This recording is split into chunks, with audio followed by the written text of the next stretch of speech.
کچھ باتیں ایسی ہوتی ہیں جو وقت کی قید سے آزاد ہوتی ہیں۔ یہ صرف کہانیاں نہیں، بلکہ وہ حکمت ہے جو نسل در نسل ایک پیغمبر سے دوسرے پیغمبر تک سفر کرتی ہوئی ہم تک پہنچی ہے۔ تو آج ہم ایک ایسی ہی گہری نصیحت پر بات کریں گے جو حضرت نوح علیہ السلام نے اس دنیا سے رخصت ہوتے وقت اپنے بیٹے کو کی تھیں۔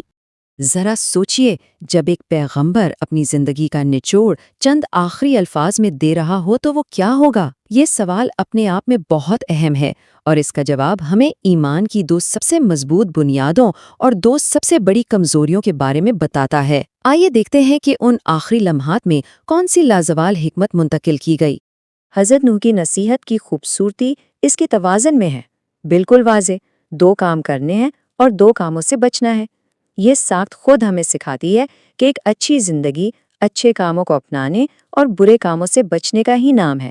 تو اس نصیحت کا آغاز ہوتا ہے ایمان کے بالکل مرکز سے، وہ بنیاد جس پر باقی ہر چیز قائم ہے، یعنی ایک اللہ کو ماننا۔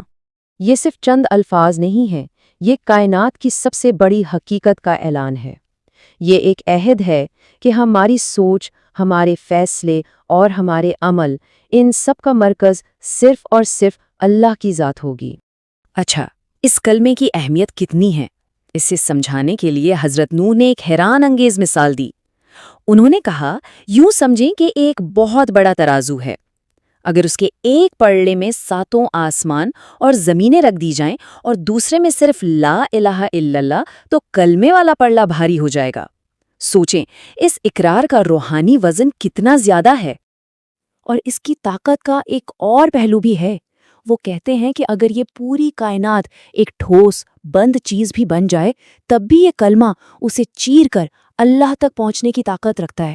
مطلب یہ کہ بندے اور اللہ کے درمیان اس تعلق کو کوئی چیز روک نہیں سکتی۔ تو پہلا حکم تھا اللہ سے رشتہ جوڑنے کا۔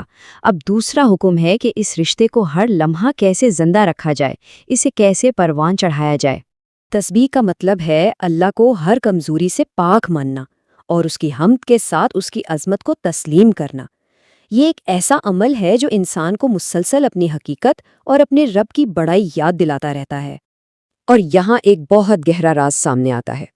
تسبیح صرف انسانوں کا کام نہیں۔ حضرت نوح نے بتایا کہ اس کائنات کی ہر مخلوق، ہر چیز اسی تسبیح میں مصروف ہے، اور اسی عمل کی برکت سے تمام مخلوقات کو رزق ملتا ہے۔ یہ بات ہمیں احساس دلاتی ہے کہ ہم پوری کائنات کے ساتھ ایک ہی عبادت میں شریک ہیں۔ تو یہ تو ہو گئے وہ 2 کام جو کرنے ہیں۔ اب بات کرتے ہیں ان 2 چیزوں کی جو اس رشتے کو جڑ سے اکھاڑ سکتی ہیں۔ یہاں نصیحت کا لہجہ بہت محتاط ہو جاتا ہے۔ پہلی چیز جس سے منع کیا گیا وہ ہے شرک، یعنی اللہ کی ذات، صفات یا اختیارات میں کسی کو بھی شریک سمجھنا۔ یہ توحید کی بنیاد پر سیدھا حملہ ہے۔ اور دوسری چیز ہے کبر، یعنی تکبر۔ یہ وہ بیماری ہے جو انسان کو خود اپنی نظر میں اتنا بڑا بنا دیتی ہے کہ وہ اپنے خالق کے آگے جھکنے سے بھی انکار کر دیتا ہے۔ سوال یہ ہے کہ یہ 2 گناہ اتنے سنگین کیوں ہیں؟ کیونکہ یہ روحانی تعلق کو صرف کمزور نہیں کرتے، بلکہ اسے مکمل طور پر کاٹ دیتے ہیں۔ شرک دل کا راستہ بھٹکا دیتا ہے، اور تکبر دل پر مہر لگا دیتا ہے۔ تو اب ان چاروں نکات کو ایک ساتھ ملا کر دیکھتے ہیں، یہ کیسے ایک انسان کی روحانی زندگی کے لیے ایک مکمل، ایک متوازن نقشہ بناتے ہیں۔ تو گویا یہ زندگی گزارنے کا ایک مکمل روحانی روڈ میپ ہے۔ 2 کام کرنے کے ہیں جو تعلق بناتے ہیں، توحید کو دل میں بسانا اور تسبیح کو زبان پر جاری رکھنا، اور 2 کام چھوڑنے کے ہیں جو اس تعلق کو تباہ کر سکتے ہیں، شرک سے ایمان کو محفوظ رکھنا اور تکبر سے اپنے دل کو پاک رکھنا۔